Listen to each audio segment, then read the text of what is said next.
Marian Harkin, over to you. Thank you. I just want to come back a little bit, Minister, to this issue of sovereignty and constitutionality. As I said, I believe what you're doing is constitutional. We voted for it.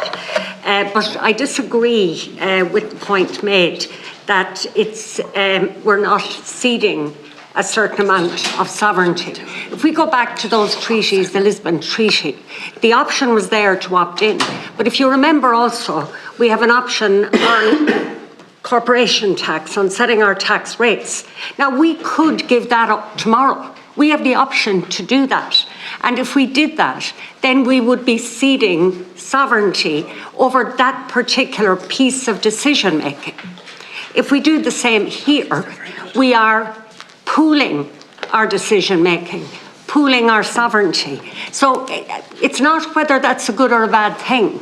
I'm not making that argument. That's for somebody else to make. And I didn't read this in any blog or anywhere else. I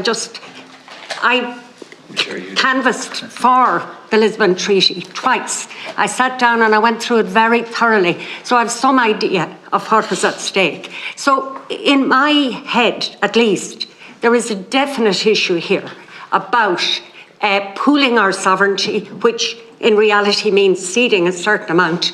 And just again, can I have your view on that? Because I think it's fundamentally different to what you said, Deputy. You spoke about trade, but when we signed up to the EU treaties in the first place, trade was part of the EU competence. That's what we signed up for. So at that point, we pooled our sovereignty. We are now pooling our sovereignty in another area. Thanks, Deputy Minister. My firm view is that the question of ceding sovereignty to the EU by opting into the measures does not arise. That is my firm view. To quote somebody perhaps who campaigned for the Lisbon Treaty at the time, the Lisbon Treaty neither creates a new state nor dissolves any existing state. It creates no new or competing source of sovereignty, and it extinguishes no existing source of member state sovereignty, and I would agree with that. I think in fairness, I think Deputy Harkin campaigned for both Lisbon treaties as well, she's just told us. I actually remember being on the radio.